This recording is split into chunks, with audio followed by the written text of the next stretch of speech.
15 अगस्त की आज़ादी जो हमने पाई है उसकी नींव 1857 में पड़ गई थी, जब एक बड़े लेवल पर इस देश के अंदर आज़ादी को पाने की ललक लोगों के बीच उठी। उसमें इमाम साहब ने भी बताया कि उलेमाओं का, मस्जिद मदरसों का बहुत बड़ा रोल था। लेकिन आज हम जब आज़ादी की बात करते हैं, 15 अगस्त पर जब पुरानी यादों को हम रिमेंबर करते हैं, तो मस्जिदों का, मदरसों का जो रोल था उसकी चर्चा बहुत कम होती है। यह इसी तरीके के प्रोग्राम में होती है जैसे प्रोग्राम यहाँ पे है, बड़े लेवल पे नहीं होती है। हम जब हिस्ट्री पढ़ते हैं अपने 12th की क्लास में या कंपटीशन की तैयारी करते हैं, तो वहाँ हमें डीप नॉलेज की ज़रूरत पड़ती है। तो डीप नॉलेज है 1857 की क्रांति की, उसको अगर आप पढ़ेंगे तो पता चलेगा आपको कि 1857 की जो लड़ाई थी वो बेसिकली इसी एरिया में लड़ी गई थी जहां हम रहते हैं। बंगाल इन्फेंट्री और गोरखा रेजिमेंट जब दिल्ली के लाल किले पर कब्जा करने के लिए निकले, तो जीटी रोड जो शेरशाह सूरी ने बनाया है, जिसके किनारे पर हम रहते हैं, जीटी रोड सामने ही है, बॉर्डर की तरफ से आता है, ये बंगाल से होते हुए पेशावर तक जाता है। तो इस तरफ से जब अंग्रेज़ों की फ़ौजें कूच कर रही थी, तो हिंडन नदी बीच में आ जाती है दिल्ली और यूपी को। पहले मेरठ ज़िला था, गाज़ियाबाद कोई ज़िला नहीं था, तो इसलिए मेरठ की क्रांति भी कहा जाता है। तो हिंडन नदी पर बने हुए पुल को इस तरफ जो आज़ादी के सिपाही थे, उन्होंने हिंडन नदी के पुल को तोड़ा और अंग्रेज़ों की मूवमेंट को दिल्ली की तरफ रोका, और महीनों तक यहाँ पे लड़ाई चलती रही। अंग्रेज़ों का जो कैप्टन था विल्सन, उसकी मौत हुई, और आज भी अंग्रेज़ों की कब्रें हिंडन नदी के उस पार है। यामीन भाई को पता होगा, कई बार कुछ पॉलिटिशियन जाकर उन कब्रों को भी खोद देते हैं, ये दिखाने के लिए वो कितने बड़े इस देश के जो है शुभचिंतक है। तो हम उस इलाके के रहने वाले लोग हैं जहाँ पर ये 1857 की लड़ाई लड़ी गई। लास्ट ईयर मेरा यूपीएससी का इंटरव्यू था, तो यूपीएससी के इंटरव्यू में यामीन भाई सबसे पहला सवाल यही होता है कि आप अपने एरिया के बारे में क्या जानते हो। तो मुझसे भी पूछा यूपीएससी में, आप अपने एरिया के बारे में क्या जानते हो। तो मैंने बताया मैं उस एरिया से आता हूँ जहाँ 1857 की लड़ाई लड़ी गई, एक्चुअली लड़ी गई। पूरे देश में ये जगह जगह छिटपुट हो रही थी, पर मेनली ये लड़ाई 1857 की लड़ाई वो इसी एरिया में लड़ी गई। शहीद नगर, पसौंडा, ये पूरी ज़मीन है, यहाँ पर अंग्रेज़ों की मूवमेंट को महीनों तक रोका गया। लेकिन क्योंकि आज़ादी की लड़ाई पूरे देश में वो मोबिलाइज होकर नहीं लड़ी गई थी, टुकड़ों में लड़ी गई थी, तो इसलिए वो लड़ाई में हम हारे, और अंग्रेज़ों ने दिल्ली पर कब्जा करने के बाद अंग्रेज़ों का इसमें राज रहा 200 साल तक इंडिया में। तो ये जब तक हम अपनी ज़मीन से प्यार नहीं करेंगे, इस तरीके के किसी भी प्रोग्राम में मैं टीम मीम से रिक्वेस्ट करूँगा कि पहले वो अपने एरिया के बारे में बताएं कि हम किस एरिया के रहने वाले लोग हैं, ये हमारे एरिया की वैल्यू है। आज सब लोगों ने अपना अपना इतिहास लिख रखा है अपने तरीके से, पर हम अपने इतिहास की बात नहीं करते। हम सिर्फ ये दिखाना शुरू कर देते हैं कि हम पे हमारे साथ ये हो रहा है, हमारे साथ ये हो रहा है। हमारे साथ कुछ भी हो रहा हो, लेकिन हमारा एक इतिहास है, हम उस इतिहास को हमें संजोना चाहिए। बच्चों को पता होना चाहिए अपने इतिहास के बारे में। तो उस इंटरव्यू के पहले ही मैं समझता हूँ कि जो पहला ही मेरा जवाब था, उसी से मेरी कामयाबी की बुनियाद पड़ी और मेरा सीबीआई में सिलेक्शन हुआ। अभी मैं एंटी करप्शन सीबीआई की कोलकाता ब्रांच में as a law officer posted हूँ।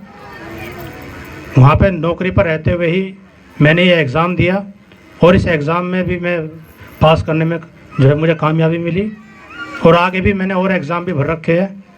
इंशाअल्लाह आप लोगों की दुआएं रही तो उनमें भी कामयाबी हासिल होगी। इमाम साहब ने बताया कि आज़ादी की क्या वैल्यू है, इमाम मौलानाओं की और इमाम लोगों ने काफ़ी इसमें मदद की थी। ये प्रोग्राम तो भी चल ही रहा है, इस बारे में भी आप लोगों को बाकी वक्ता बताएंगे। बस मैं तो आपको 2-3 ही एडवाइस देना चाहता हूँ जो प्रैक्टिकल है। आजकल के ज़माने में हमने राज किया था 800 साल, आज हम क्या कर रहे हैं।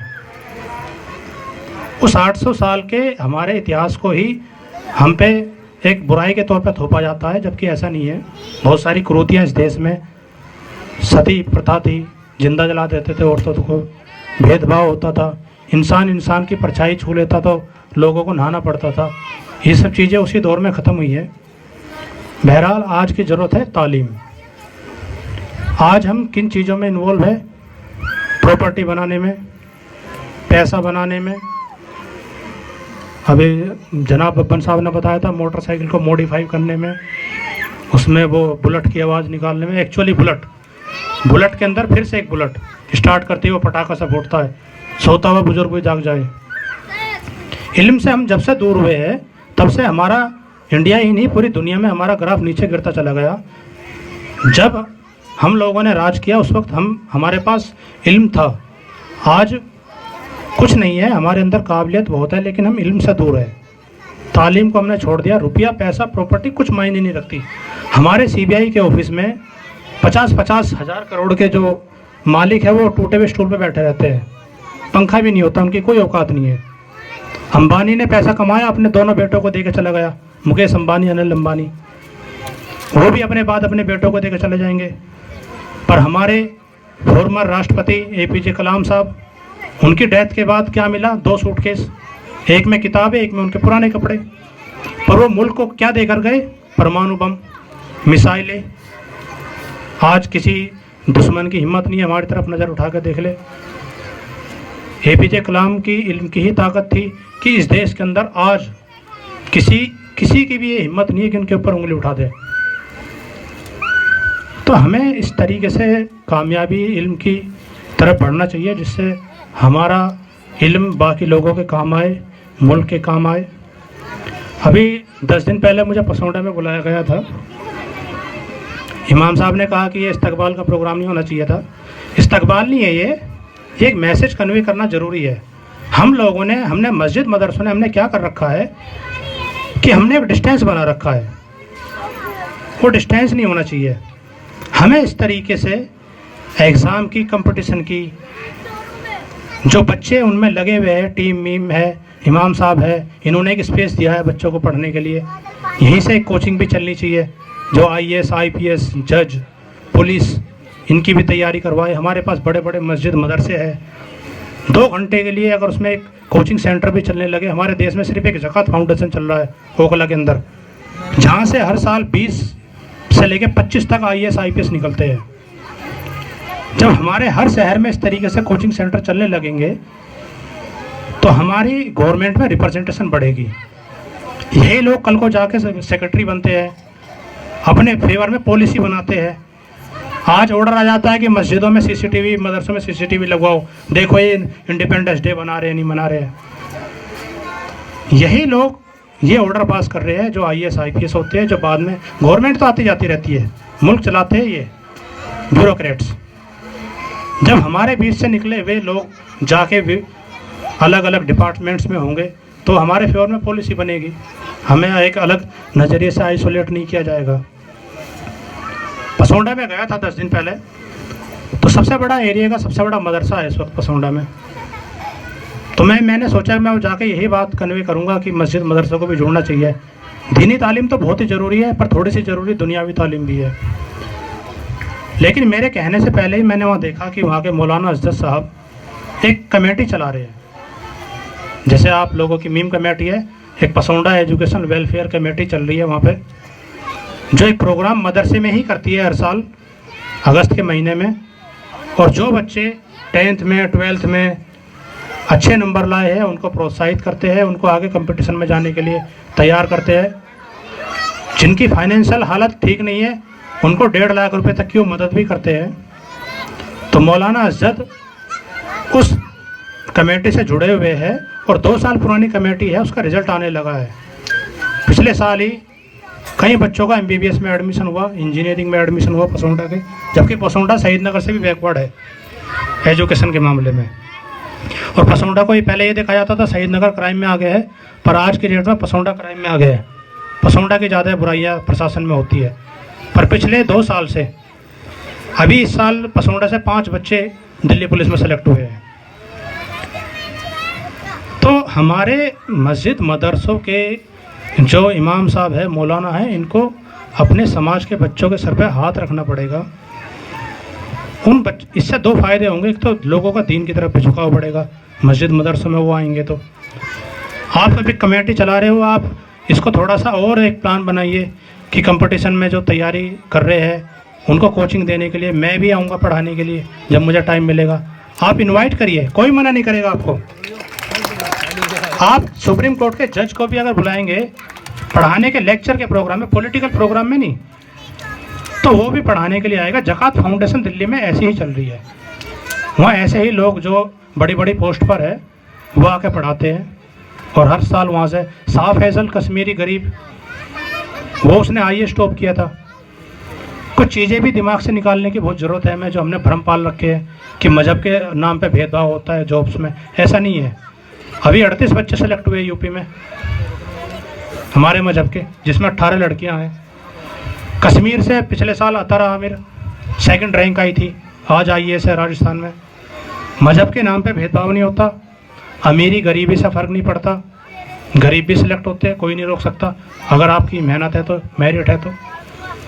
एरिया से फ़र्क नहीं पड़ता कि भाई मैं दिल्ली में नहीं रहता या मैं अच्छे एरिया से नहीं हूँ, किसी भी एरिया के लोग सिलेक्ट हो सकते हैं। तो इससे जोड़ने की बहुत ज़्यादा ज़रूरत है। इल्म से जोड़िए। ना रिश्वत चलती है, चलती होगी, पर अगर आपके अंदर काबिलियत है तो आपको कोई नहीं रोक सकता। ना रिश्वत की ज़रूरत है, ना आपको धर्म के आधार पर भेदभाव किया जाएगा आपके साथ, ऐसा भी नहीं है। कोई नहीं रोक सकता। इल्म की रोशनी छुपी नहीं सकती है, कितना ही कोई दबा ले उससे फ़र्क नहीं पड़ेगा। ये एक टेम्परेरी है, ये दौर ये भी गुजर जाएगा। हमारे पास एग्जाम्पल है सिखिज़्म का।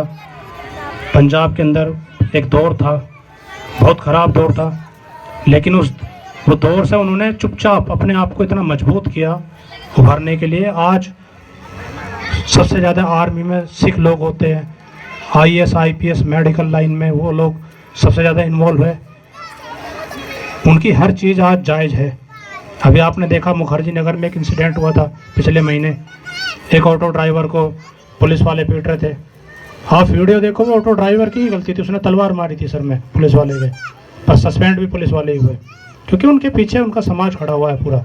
हर डिपार्टमेंट में उनके लोग अपनी काबिलियत से उन्होंने एंट्री की है। उनका सेवा भाव देखिए। हम मुल्क से प्यार तो बहुत करते हैं, बहुत प्यार करते हैं, पर शायद जाहिर करने में थोड़ी कंजूसी करते हैं। इस तरीके के प्रोग्राम जैसे 15 अगस्त का हुआ, 26 जनवरी का हुआ, ये ज़्यादा से ज़्यादा होने चाहिए। जाहिर करना बहुत ज़रूरी है मुल्क से मोहब्बत। अभी धीरे धीरे कई सालों से दिख रहा है कि वो जाहिर हम कर रहे हैं, पर उसमें और बढ़ोतरी की गुंजाइश है। ये बच्चे यहाँ पे शायद पढ़ रहे होंगे, UPSC के अंदर अरबी और उर्दू भी एक लैंग्वेज है, ऑप्शनल सब्जेक्ट है। कई हमने देखा है बिहार से और बंगाल से कई बच्चे, मदरसे के बच्चों ने ही IAS IPS टॉप किया है। तो थोड़ा सा जो है दीनी तालीम तो बहुत ही ज़्यादा ज़रूरी है, उसमें तो कोई डाउट ही नहीं है, लेकिन उस तरफ भी जो है ध्यान देने की ज़रूरत है। बस इसी बात, ये मैसेज के साथ मैं आप सब लोगों का शुक्रिया अदा करता हूँ और आपको मुबारकबाद आज़ादी की। धन्यवाद, शुक्रिया।